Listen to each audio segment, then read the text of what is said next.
C'est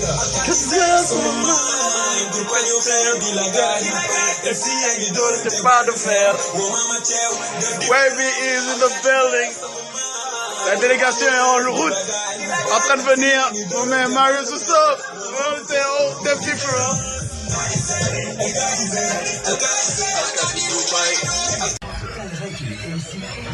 Wavy in the building. Let's 44 in the building. And the crew is here. Check this out. That's the squad. American, tout ça. Benin, Togo. Everyone is here. The team is here. We are ready to come to Ziguinchor, Thiès, Saint-Louis. ñoo ngi ñëw pare nañu instant yi moom YBE la. ci projet yi rapidement laata ñuy introduire tout ça ak beneen artiste boo xam ne moom tamit très talentueux bu ñu fi ci plateau.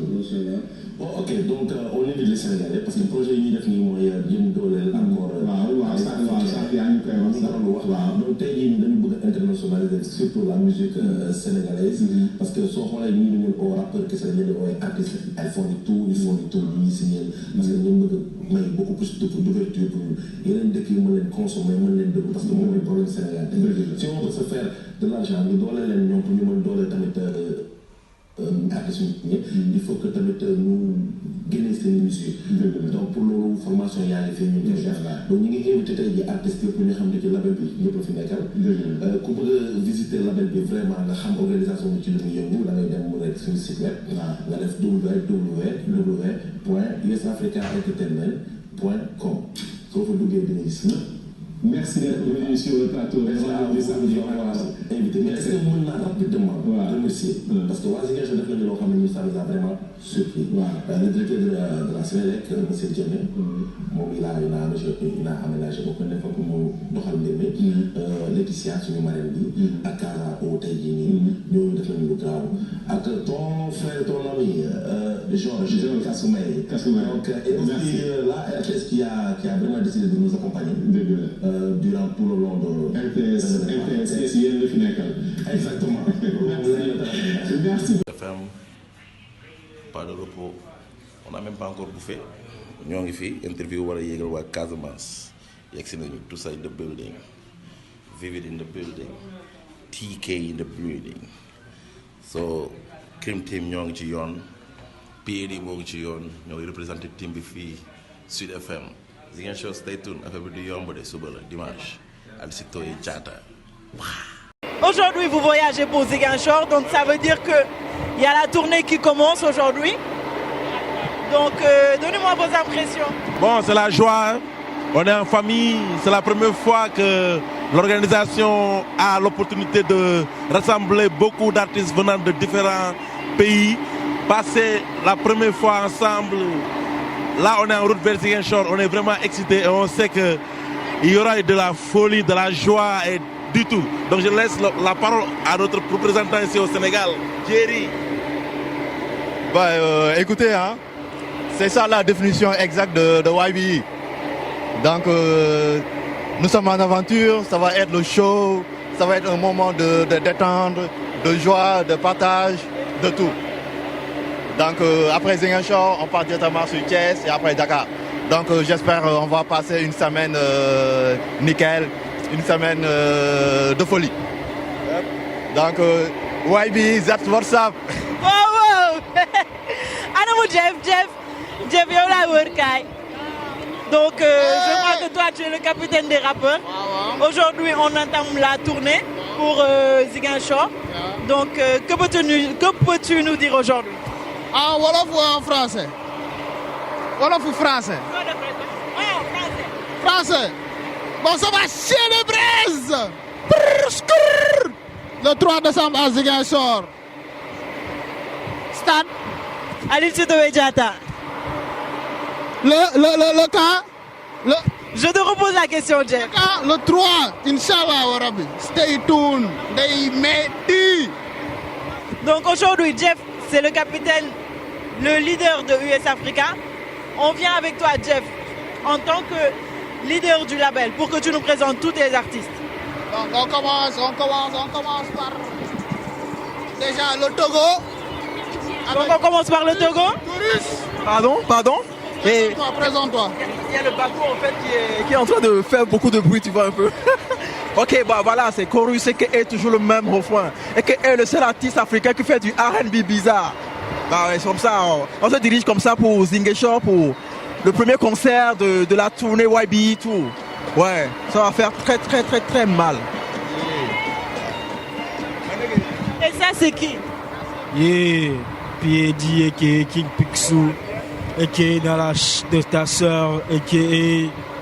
ta grand-mère dans ma cuisine en train de me faire des œufs plats, a.k.a. direction Zingishore, a.k.a. gros concert le 3 décembre. Yeah, I know you know that, my man. Ça va être chaud. Vous savez ce qu'on appelle chaud, non? Canicule. Qui tue les pauvres blanches là en Europe. La canicule. C'est le 3 décembre. Donc j'espère que vous êtes prêts. Prêts! Donc après le Togo, on va où? Au Bénin. On va où? Au Bénin. Donc ça, c'est le Bénin qui est là. Avec qui ça? Baba fraîcheur, Baba Melia. Comme tu m'as de la fraîcheur. Baba fraîcheur, Baba Melia, Baba Chenji. Baba 229. Baba le Bénin représente. Baba Yetutu, Baba Khelan music. Baba we taking the gospel to the streets. Baba on est au Sénégal, Dakar, on va comme ça à Ziguinchor. Et la tournée commence le 3. Et là on est... on vient de décoller, on est toujours à Dakar, c'est ça. Donc Sénégal est doux. Sénégal est nerna. Sénégal est nerna. Parce que je suis entouré de très bonnes personnes. Et j'ai mangé beaucoup de choses. Du Chef John. Chef John. Tu m'as dit Chef John. J'ai vu beaucoup de bonnes personnes autour de moi. Donc je suis là, peu tranquille quoi. Donc je suis heureux d'être là. Je suis fier de représenter mon pays, le Bénin. 229, Aye Tutu, Khelan Music, Check it bra, that's how we do it, nigga. Merci à vous, Baba JJ. Donc Jeff, on reste toujours avec toi. Ouais. Maintenant, où est-ce qu'on va? Maintenant, on va à Saint-Louis avec Hustle Squad. Ils sont là. Ça, c'est les Saint-Louisiens. Ravi de vous voir, mes gars. Donc présentez-vous et donnez-moi vos impressions, s'il vous plaît. Yeah. Zingeshore, get ready to try. Hustle Squad in this building. YBE Tour. Gonna fire this shit, man. I'm telling you. YBE, that's the deal, man. Yo. Hustle Squad, c'est le combat Bang Legacy. Yéen a ma gën a know. Donc les gars, soyez prêts vite fait. Le 3 décembre, Ziguinchor, Inch'Allah, du yomb. It's gonna be hard. Ak waa YBE du yomb. Yaa ma gën a xam. Bref. Et donc ça, on va la présenter, c'est Nikita, c'est la dernière recrue de YBE. Donc en tant que Tchad YBE, Nikita, quelles sont tes impressions pour cette tournée qui commence? Salut d'abord, c'est Nikita. Je suis très contente d'assister à ce concert. Ouais, c'est tout. Super. Donc là, on était avec les Saint-Louisiens, Hustle Squad et Nikita. Ouais. Ravi, vraiment. Jeff, on va où maintenant? Maintenant, on va à Thiès. On va voir les criminels. Ada! Yeah, glo. Donc là, on est là pour Sipa TV aujourd'hui pour que vous nous donniez vos impressions par rapport à la tournée qui commence. Donnez-nous, vraiment, dites-nous pourquoi on est là aujourd'hui, l'amusement. Voilà. Ouais, donc on est super content d'être là aujourd'hui. Donc je me présente, c'est MC Ada, Crime Team. Je suis là avec mon pote technique Terre Sénégalaise. Voilà, on est là donc pour la tournée YBE. Donc c'est une immense joie d'être là aujourd'hui. Donc on est en route pour ça. Donc c'est un rêve qui se réalise, hein, on peut dire. C'est un rêve qui se réalise. On a travaillé pendant 1 an pour ça. Donc je pense que tout ce qui reste à faire, c'est d'accomplir la mission. On est super content, ouais. Yeah. Bon, c'est technique comme MC Ada l'a dit. On est hyper content. Ce sera la 2e fois qu'on part à Zik. Donc et ici, ce sera pour faire un concert. Donc on a beaucoup travaillé pour ça et c'est le moment juste de mettre ça avec nos amis qui sont là. C'est un concert international et tout le monde est chaud. Bon, reste plus maintenant qu'à faire le truc à faire et c'est de genre niquer la baraque et puis vivre l'Afrique. Instant Vini, bon, on est hyper content et puis c'est l'Afrique en miniature sur une scène pour faire quelque chose de grand. YBE for life. Et aujourd'hui, on ne s'arrête pas à Ziguinchor. À Thiès aussi, il doit se passer quelque chose. Vous êtes de Thiès. Alors qu'est-ce que vous nous dites? Qu'est-ce que vous dites aux téléspectateurs? On dit juste que Thiès, ils sont ready, ils sont prêts. On a fait le nécessaire. C'est pour le 8 décembre à la place de France, la promenade des Thiessois. Ce sera un concert international. Et en guest, vous aurez Cream Team, et nos amis, les Béninois, les Nigérians, les Togolais, les Américains. Ce sera hyper lourd. Ah ouais. Donc voilà, comme Technique l'a dit, ça sera un méga concert à Thiès le 8, Inch'Allah. Donc on aura nos invités avec nous. Donc en ce moment-là, on commence à Ziguinchor, ce 3. Donc le 8, ça sera Thiès. Donc un concert qui sera quelque chose de grandiose. Donc on vous invite tous à venir le 8, Inch'Allah, à la place de France. Merci à vous, Cream Team. Donc on se retrouve sur Ziguinchor. Donc Jeff, reviens avec moi s'il te plaît. Oui. Alors, j'ai vu les Thiessois, j'ai vu les Saint-Louisiens, j'ai vu des Togolais, j'ai vu des Béninois. Y a-t-il encore d'autres nationalités qui sont là ou pas? Yes. Ah bon? From Nigeria, my man, Fresh Boy. Oh yeah? Donc ça c'est Fresh Boy. Yeah. Give me your impression. You already know it's the Fresh Boy in the building. Yeah, so I'm so happy to be here today. You know, it's the happiest day of my life. Yeah, they already know it's the Fresh Boy, Ziguinchor on the 3rd of December. YBE team is about to light it up. Yeah. Donc on continue toujours avec Jeff. Alors, on a vu des Nigériens, des Togolais, des Béninois si je ne me trompe. On est revenu au Sénégal avec des Thiessois, des Saint-Louisiens, c'est bien ça? Et maintenant? Dakar, ma partenaire. Ah oui? Donc ça ne s'arrête pas à Ziguinchor? Non. Ni à Thiès? Non. Moi déjà de Dakar et ma partenaire de Dakar qui tout ça. Donc c'est toujours pas fini? Non, non. Tiens! Il en reste encore, hein? Donc j'attends de voir le reste.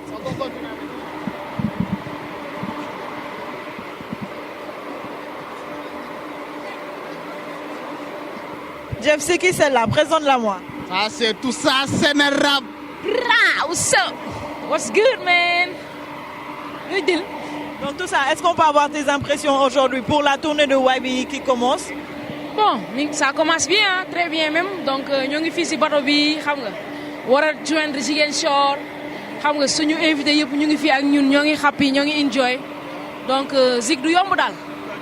Ah, mais maa ngi dégg ni que am na Saint-Louis, am na Thiès, am na Dakar. Loolu lan nga ma ci mën a wax? Waaw, dañu war a def benn tournée nationale avec des artistes internationaux. Ñu jógee Togo, Congo, Nigeria, États-Unis. Donc ñu ngi daje Dakar depuis il y a 3 jours de cela. Donc def ay interview, émission télé ak rajo yu nekk town bi yëpp. Donc maintenant tour bi mi dafa war a commencer. Loolu moo waral tey mu fekk ñu fii ci bateau bi. Donc ñu war a joindre Ziguinchor. Le 3 lañ fa am concert mooy dimanche. Après Saint-Louis le 6.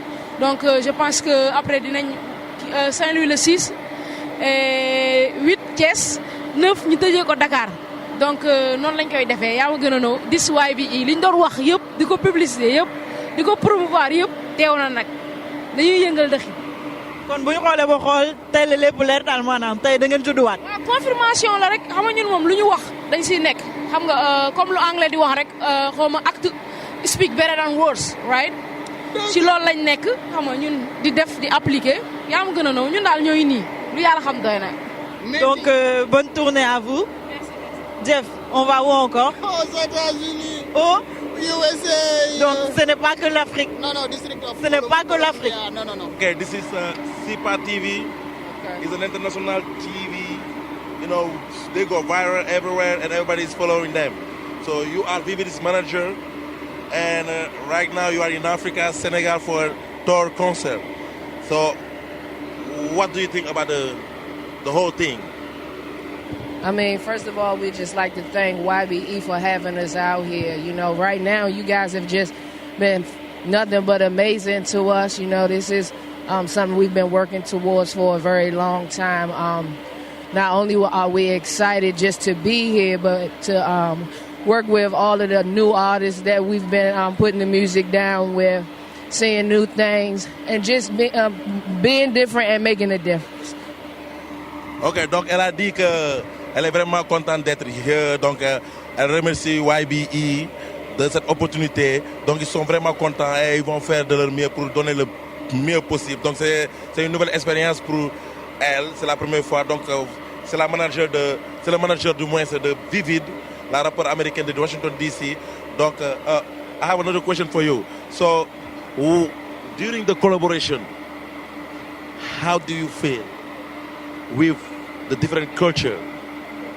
Because we know that Americans have their own culture, but you just discover the African culture, the hip hop African culture. What do you think about their music, their culture?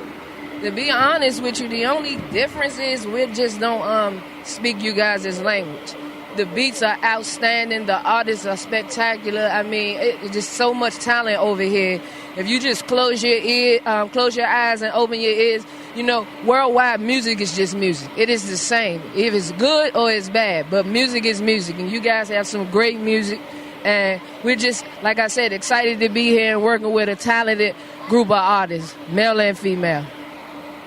Ok, donc elle dit qu'il n'y a pas une grande différence, parce qu'on a demandé quelle est la différence et comment elle se sent, eux, de leur culture et la culture africaine. Donc elle dit qu'il n'y a aucune différence à part la langue, mais les beats sont vraiment dope, les artistes sont vraiment wonderful, donc elles sont vraiment excitées. Donc comme elle a dit, c'est une opportunité qu'elles ont et elles vont la saisir. Donc elles se sentent bien à l'aise parce qu'elles ne sentent pas la différence, parce que la culture, elle est bonne, les gars sont forts et tout est dope. Donc rendez-vous. So what do you say to the crowd? Hey, just get ready for some new stuff. Vivid coming she's here in your country right now, man. We love you guys, and I hope you do the same thing with us. It's the V, baby. So yeah, stay tuned. Elle vous donne rendez-vous. Soyez prêts parce que Vivid, son artiste, est prêt à brûler le Sénégal, l'Afrique et montrer son talent. We up now. So, ain't no get down. Yup. So Vivid is here. Come on, Vivid. So on a Vivid here. Donc c'est l'artiste depuis de Washington DC. Vraiment dope. Upcoming artist. Doing great things, big things. So we have some questions for you.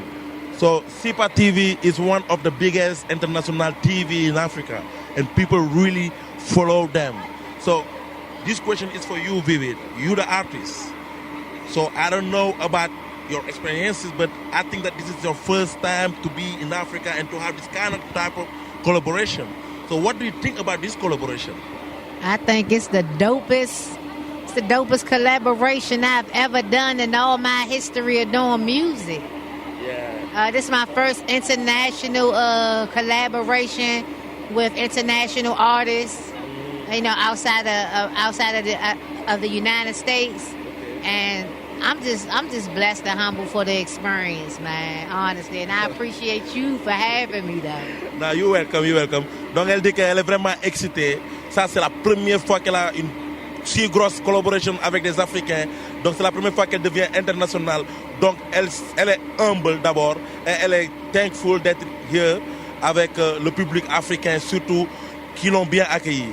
Donc, Vivid, so what can we expect from you?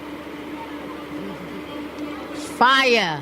That's all you're going to get from me. Fire, flame, and smoke, along with the rest of YBE. That's what I'm bringing for the next 2 weeks. Oh, so la question est, qu'est-ce qu'on peut attendre d'elle durant cette tournée? Et la réponse est feu, bombe. Elle va déchirer. Et elle va montrer qu'elle mérite d'être là. Et que l'Afrique, c'est en elle aussi. So, you listen to the African vibes. And you guys have your own culture. Mm-hmm. So that's your first time to do collaboration with African. So what do you think about African rappers? To be honest, I wish I could understand what they're saying, but I think it's dope. I think it's different, but I think it's a good thing that even though we from two different cultures, in still some form of fashion, our music come together because it's almost the same thing. It's just a different language because y'all beats are everything. Yeah. Fire all day. Yeah. Donc elle dit que elle espérait entendre un peu plus ce que les gens, ce que les artistes africains disaient dans leur musique. But you know, elle s'en fout because la musique parle d'elle-même. Donc elle a vraiment aimé la collaboration. Et vraiment, il n'y a pas une grande différence. Peut-être qu'il y a une différence qu'elle vient de découvrir, mais c'est une très bonne différence pour elle. Donc elle est vraiment contente de faire cette collaboration avec les artistes africains et qu'elle est vraiment prête, comme les autres artistes sont vraiment prêts, et qu'elle invite tout le monde à venir suivre ce concert. LSS US Africa, PYBE, on représente l'Afrique entière et la musique c'est notre seule vraie arme. On n'a plus rien à prouver, on laisse le succès parler, yeah, yeah, yeah. À tous ceux qui ont envie de nous mettre des bâtons dans les roues, ce n'est plus la peine, on a mis les voiles, les bateaux n'ont pas de roues. Fini le championnat, maintenant c'est la Champions League. On vous laisse le national, on s'occupe de la galaxie. Yeah, man la Nikita, caatu YBE. Ay jege fi, ma def la YDB. Tegu si bépp mélodie, même bu dee sax ci riri. Sa artiste di comédien, tuddee naa ko Siriki. Ñoom da leen di déglu di gën di obéli. Looy xëxët mel ni kuccoy bi doon tëbali. Il joue au mec, mais connaît pas Nikita. J'ai posé mes valises, mangi YBE. Yeah, they be loving the boy from Nigeria down to US Africa. YBE my record label. What you show there, I draw my baby. Making money like a pepper. Yeah, we're balling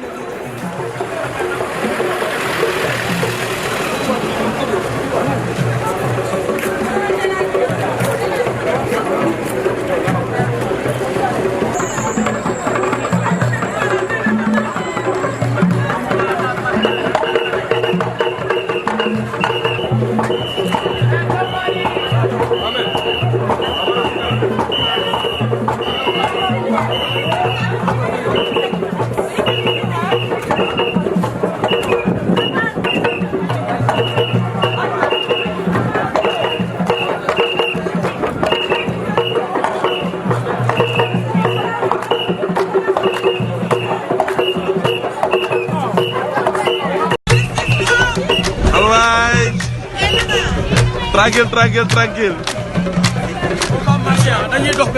Ok.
Wow. Big up to US Africa. Wow. Big up to the young believers. Wow. Big up to US Africa. Wow. Big up to her boss Mario. Big up to young believers. Hustle hard, ñaka di fay. Xëcc bi dégg na tey. Africa, USA, le point levé, ñu drop the day. Kalama coach di bëre di daan. Teg tour sar ba mbir ki laan. Kasem jug le tour ki jam YBE di dobin daan. YBE de dafa agsi ak niveau galse. Ku gisul disque platine yëkkati sa loxo may see. Xam nga mbir mi ñun la ni YBE la. Bari go ci mbartal ñàkk bu sax day dem. Ngel la bàyyil hate bi. ñu won la yoon bi international dañ koy mën duñ ko jéem. It's a kill, bah je suis l'élu. Parmi tous ces motherfuckers, c'est moi que Dieu a béni. Belle Kenny, pour la rue, moi je suis Wendy. À tous ces partenaires qui m'en veulent, Dieu, faut que tu les maudis. So beautiful. Thanks to YBE, thanks to my team, thanks to Zikin Shop people. I'm so happy. I like the outfit, man. Yeah. Thank you, Zikin Shop. dope. Ziguinchor is. Ziguinchor is beautiful. Thank you, Fresh Boy. Bon, Langston. From Saint-Louis. Ki kan la xësal la bu njool wala bu gàtt ban la si ana xësal la bu njool dawal gaaw C'est la Casamance. Là qui est formidable. Dépensé pour ça. C'est les Casassiens. Alors, qu'est-ce que tu dis à la population de Ziguinchor aujourd'hui? La population de Ziguinchor amul lu ma leen di wax lu dul remercier leen quoi parce que genre accueil bi chaleureuse na xam nga plat yi neex nañ jàmbadoo bi neexoon na ça va quoi dañ découvrir ay affaires yu bees donc waay bi ci kaw ci kanam Ziguinchor suñu ginnaaw xol sedd pare leen tey pour concert bi ñu ñëw toj foofu noonu def lu ñu war après life goes on. Yes. sa zig neex na trop. ni ma leeree xanaa. yaa commencé sangu fi ndox bi dafa baax. Pour le restant, essayez de parler français comme International TV là. Pour yeneen dëgg yi mën a dëgg li ngeen di wax tamit quoi. Chorus. This is my man, Chorus. Ça c'est qui? AKA? Toujours le même refrain. AKA le seul artiste africain qui fait du R&B bizarre. Yeah.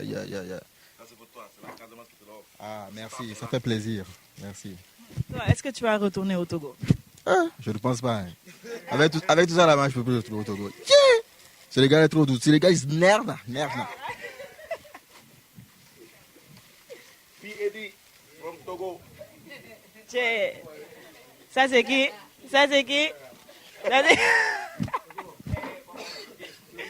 AKA? King Picsou, AKA dans la chute de ta sœur. Dans la chute de ta sœur. Non, j'ai pas compris. Dans la? Ok, dans la chatte de ta sœur. Donc tu vois ça là aujourd'hui, il y en a de ta sœur qui t'ont offert ça. Dans la population de Ziguinchor. Non. Alors qu'est-ce que tu leur dis? Qu'est-ce que tu dis à la population de Ziguinchor qui te fait ce cadeau aujourd'hui? Merci à eux, ça me fait plaisir de porter un truc qui vient du Sénégal. C'est un grand plaisir pour moi. Bon. Et puis l'orange là, c'est ma couleur préférée aussi. Juste ça? Ouais, juste ça. Merci beaucoup. Non. Merci Piedi. Donc puis am nañu Ada. Cream Team. From Thiès. From Thiès. Gros problème Thiès là. From Thiès. ñaari góor ñaari gaar. Là-bas c'est autre. Kii kala ñaari góor. Ñaari gaar. Ah mais ça c'est super. Donc je suis content. Donc c'est la Casamance qui m'offre ça aujourd'hui.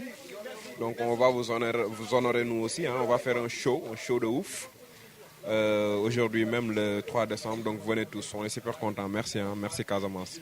Content naa ci cadeau bi vraiment ça fait quelque chose de cool. Team bi moom xolal. Non team bi moom franchement instant bi j'ai même pas les mots. Merci encore une fois. Lii day tax ma fi sawar di ñëw parce que xam nga man heure bu ma ñëwee am cadeau. Beneen yoon damay ñëwaat peut-être ma am cadeau oto wala yooyu noonu ça dépend rek teg. Merci beaucoup Ada. Technique. Targalay. Kii kala beneen góoru. ñaari gaar bi. Yeah man, mais on est ravis, On tient à remercier Sifa et son staff. di wax que c'est un plaisir franchement gâté nañu ba pare dolli si ay cadeaux donc voilà quoi amuñu mooy non mais on est pourri gâté là. Ouais mais tranquille franchement c'est nice, merci beaucoup Ziguinchor wala boog YB for life. Yeah man. One love. Cream team in the place. ñaari góoru. Jory Hustler Squad. xës la bu gàtt wala xës la bu njool. Kii kan la. Boy jërëjëf. Ça fait vraiment kontaan nañ trop mais dañ ne ndar ñoo daax teral mais moom moo ñëwee Zik dafa signé.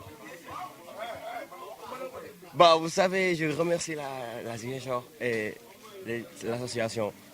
On dit qu'à Saint-Louis, ils sont plus chaleureux, mais ici à Zik, je trouve que vous êtes extraordinaire, vous êtes formidable, franchement. Vous êtes une fidèle soir. On va revenir et on va mettre le feu. On va mettre le feu ce soir aussi. Merci beaucoup. Alors, guys, soyez prêts. Ce soir, il y aura du feu. Venons de saluer. Oui, Baba Meleya, a.k.a. Baba ADK. Baba Meleya, Baba Red Light Music, Baba US Africa, Baba Young Believe Entertainment. Baba, on est ici à Zingin Show. Yes, that's a... Ah, c'est pour moi. Oh. Non, faut pas pleurer, mon frère. Ça, c'est pour toi, tu le mérites. Ça, c'est Baba Milliard. Ça, c'est milliardaire. Ça. Je suis émotionné. Donc, je viens de recevoir, ça, c'est mon habit pour le concert, c'est ça, non? C'est comme tu veux. Tu peux le mettre au concert, tu peux le mettre où tu veux. Je peux ramener ça. Oui, mais il est préférable, si tu veux mettre au concert, c'est bien. Tu peux ramener ça à la maison? Oui. Je peux monter ça à ma maman? Ok, merci beaucoup. Merci, ça fait plaisir d'être parmi vous. C'est vrai, je suis dans un autre pays, mais je me sens chez moi.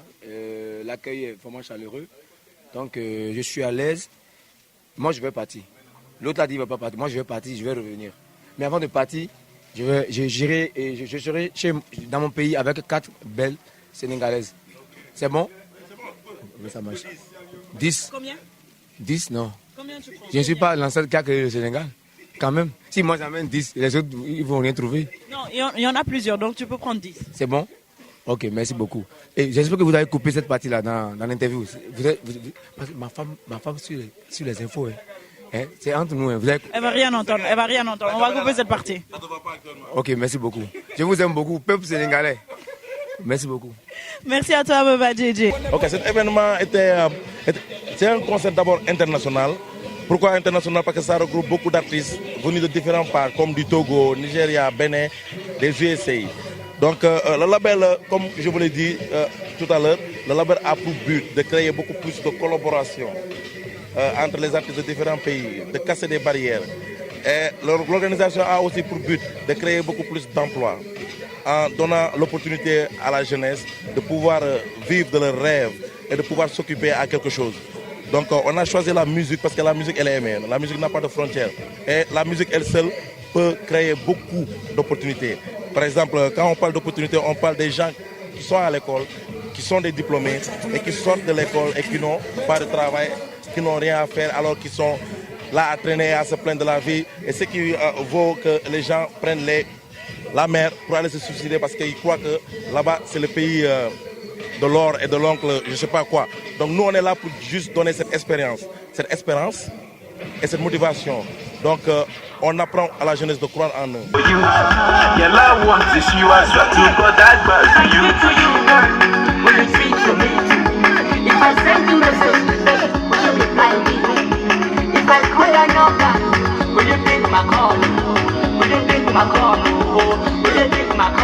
I'll be giving you plenty, lavino, lavina, lavina, na na. I'll be giving you plenty, lavino, lavina, lavina, na na. I'll be giving you plenty, lavino, lavina, lavina, na na. I'll be giving you plenty, lavino, lavina, plenty, lavino. Long to lavina, na na. I go give you biggie banana, long to lavina. Suman di kecere, okay? Yang pilih mau masuk dia mana-mana, okay? Butuh tirabi, butuh lal. Teko cikabi wala domarai. Kamu gak nyimpan di bos kami selesai. Aku cuma kasih tubuh banyak kurang. Make les pas waktu. Lima tahun dah ini di rumah tak begitu.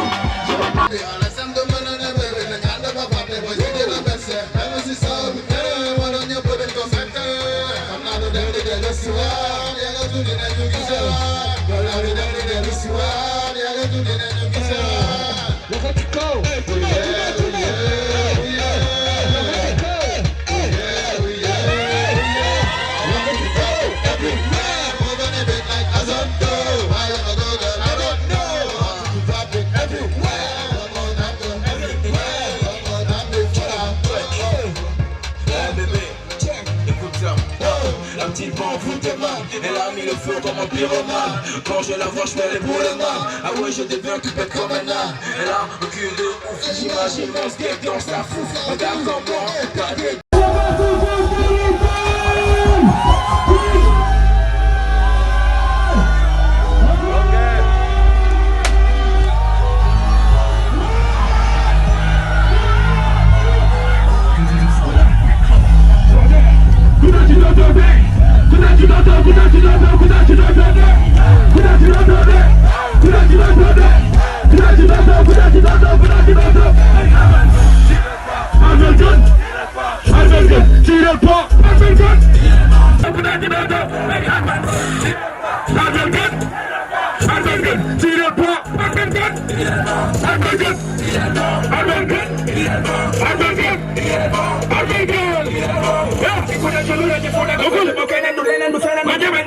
ñeme na jege si mooy dana tontu ma foo leen dem magasi du xam ne dollar du dalasi seen affaire bi sa yëkkoon la la si man maay ki yaa nga tojate yaxu doomu yi sama émission imposé mooy waxu gi leen xajul ci boîte de ref ak kiw yàgg say doo ci nga àndare comme yaa rab gis war ko àndare fii loo leen joo man dinaa ko rek fii loo leen kub naa ko baax non tey jël baax naw dinaa ko rek léegi naa la pese ndeke ndeke say daa lu bëri ko mooy dama mën a yee bala mën a yee doo bëri ñu mën a yee ko bëri benn lii di la lii di la di la sii di la kali kali wala sof di nag si jàpp sa fay di kii gi naan ana la xam ni feebaru xal ba tax sa ko buri ko mën di dala ma ala te dëgg te bëgg te bëgg sa bëgg mo dara gëla ya fi mu ne bu yebo daw daw bala musiba ak bala bu dugg sa gala di fa bay dega bisi ko dega ka bo way bi ital du toki ak ñama te lu bis ko la bokku la ko beta li be vide moy bokk na daka di ga daalo bu ñu ne bëgg la ka bay mo tuuti rek dina wax ko daja ak ga di tira balu fetal di sey du fetal waxon na la ni fi la ñu fetal ya ba gënu na ko amu sa what ci dako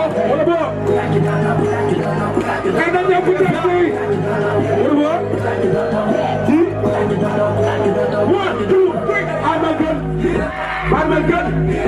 I'm a gun. I'm a gun. I'm a gun. I'm a gun. I'm a gun. I'm a gun.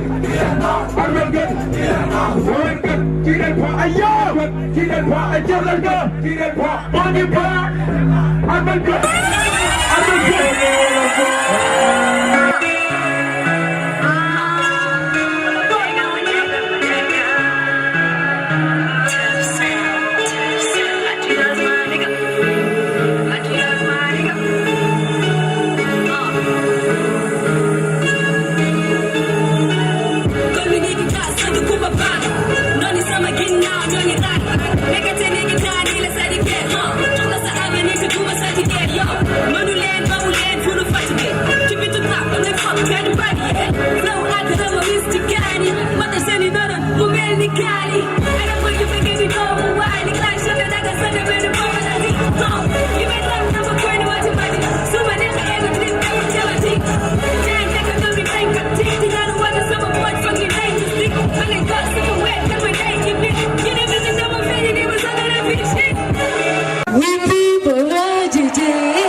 Senegal left now.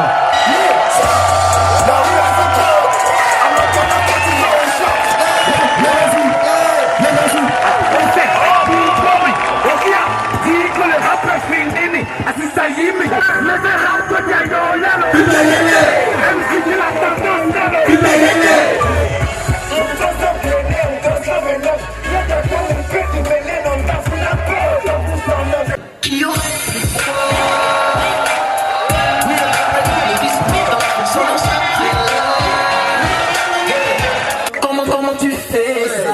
Serais-tu la petite sœur? On a permis de moi. Toi et c'est fort. On n'a plus rien à prouver. On laisse le succès parler. Yeah, yeah, yeah. À tous ceux qui ont envie de nous mettre des bâtons dans les roues. C'est plus la peine, on a mis les bâtons n'ont pas de roues. Fini le championnat, maintenant c'est la champion.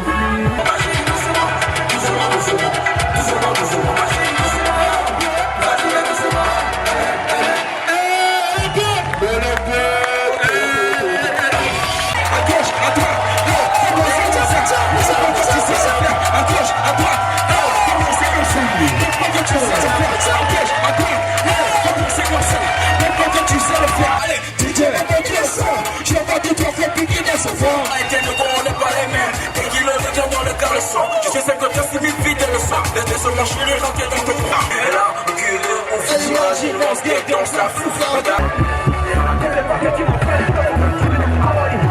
À part les dos, à part la mire, à part les gros, à part les pros, dans tes walls, ça me fout au port. Faut qu'on fasse le parquet. Les dieux vont faire pour les cacler. Elles vont faire besoin de moi, mais les histoires.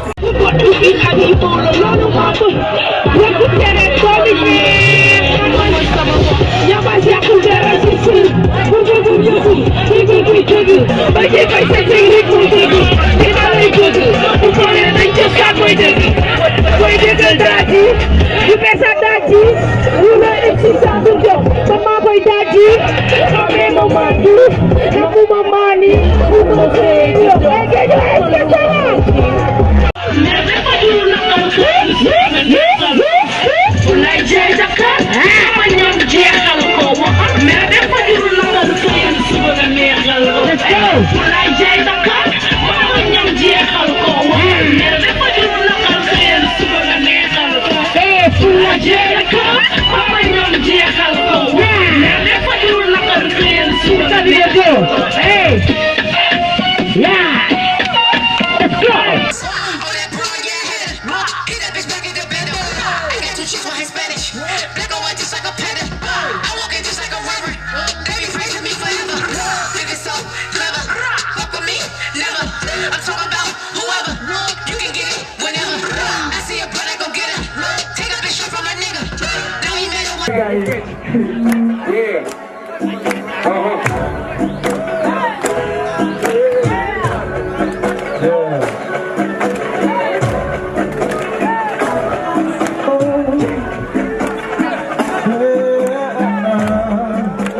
From Nigeria back to US Africa. What be in my record label? What you shot, girl, drop my tether. Making money like it's pepper. Yeah, we're balling every day, believers. Wow, wow, wow. Big up to US Africa. Wow, wow, wow. Big up to the young believers. Wow, wow, wow. Big up to US Africa. Wow, wow, wow. Big up to Lucas Marius. Big up to young believer. Hustle hard, never fight. Country be digging the tight. Africa, USA, the boy, the very drop the day. Kalamba country, the very the done deck to some. Why you keep the deck for acting, Cookies with this, the black, and never this, and also I'm a millionaire. Why be eating? But it goes in that time, never goes up by them. Yellow by your head. You want to lay on me. National them This the king, by Chileno. Probably just about to fuck us up off a job, Brady. Burger Candy, I'll pull up and wash you ready. I better try to money. I bought it go, I bought it pull, I bought it go, I bought it pull, fuck the world, so full, fuck je veux te battre, mais comment ça tu voulais tendre, yes, Regarde autour de toi, tu vois qu'on a marqué les pas. Je suis à l'international, que tu le veuilles ou pas. Togo, Bénin est là, Nigeria est là, Amérique est là, Sénégal est là. Wedding a made it to be frank. Some are up to be young, also, yeah, the boys in Maduga and when you get shot on you, my son, and did you fake? Shot on you, and you get you fat. You let you wallet, you need to be my sweet, no for this fan. I know you come send up, taking your money send up. So I'm pretty good at your pool, and the video in the send up. Better do for half, I am no poisson, more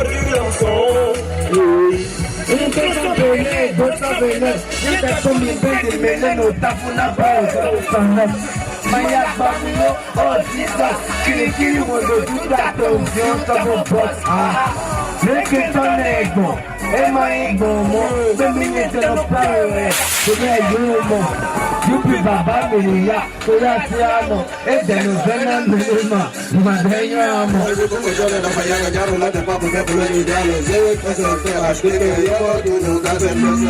Cara, you be busy, dude. I think you be busy, dude. I got nothing I'm going done for. Think you do to go to this one. Well, it is forever. They will blow my papa. Ellis says forever. They will dig our tester. You know, we see the sun, I look free of papa, nothing that you can make. Freeze up on the tracker. Don't go to it, don't go dagger. Why be you duck in the food? Who can American in your coop? My guy in your body too. I have dollars in your coop. You're the way I want to go cookie. Who be say, but no cookie. I'm the nobby, let you cook it. International, I'm a poofy. You my Amel or like my fight. Kasha, lie. You my deaf mom, rain a cake. The mata cool high. Taking a tie. What we will leg in my wife. Get you while I do the lie. Free my life. Say, I'm not a How many you was in Africa? We forget about YBE. Making moves international. Across the ocean straight to DC. Yeah, we be the winning team. Calling us the gold medal squad. Ain't no need for you to waste your time. You don't know why the squad goes hard. We got the heat for the streets and we keep like the president's betting God. We're gonna make sure that our whole team will eat. Nobody on the team, not the stars. We also won and we won for all. Cause ain't no I in team. And there's no way to go without some hit. Success is all we see. Damn. Everybody put their hands together, man. Come on, y'all. Let's go, man.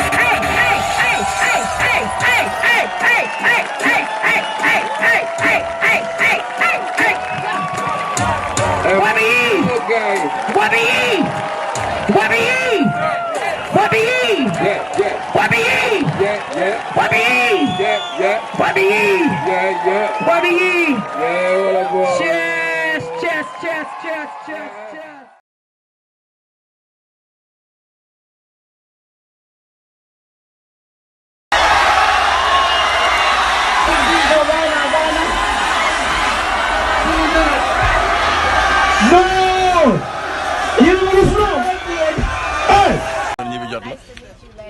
ma ne ko heure ñi bi jot na ñu ngi nii borom Casamance ci ñu tere bu grave bi wala équipe extraordinaire toppatoo nañu ba toppatoo yu amul fenn borom baax yi gis nga ñoo ngi nii waa Casamance ñoo ko yor léegi ñu xool Thiès ak waa Dakar lu ñu mën ñoo ko yor man de daw naa gis naa ko kay moo ñu doon rey nag dañu toggal yu saf yi yu baax yi bye bye.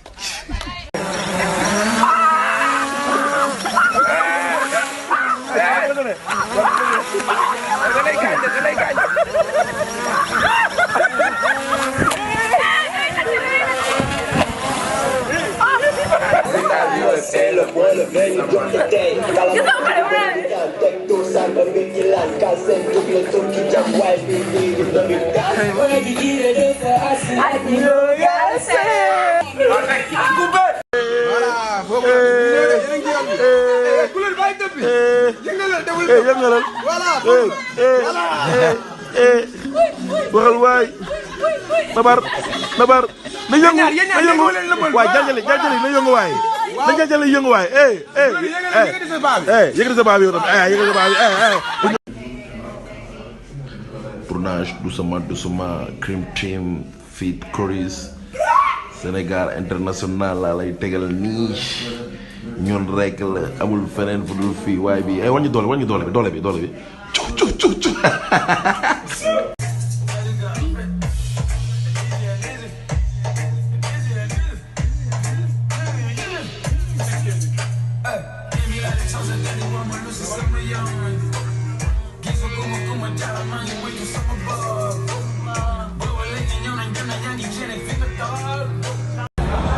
Yep, Cream Team in the building. Hip Hop Award 2017. Yeah. African Hip Hop Awards. Cream Team YBE, what's up? What's up, West African boy? Hip Hop Award. Hip Hop Award. Yeah. Yep, man. Represent. They're doing big here in Africa. Yeah, that's why they're here right now. Africa represent Africa all the way. Everywhere they are.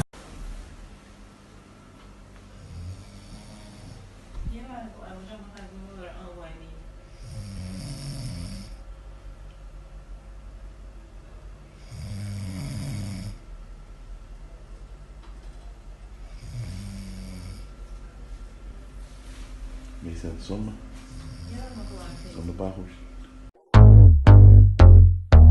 bu la dara sàppi ne la lépp saf gisal ni ngay dund ñoom xoolal na mel ni dañ lay nax du ma jënd jaan ci bax xam nga lu tax bëgguma la gisaat nan la boo yow dag ma nax.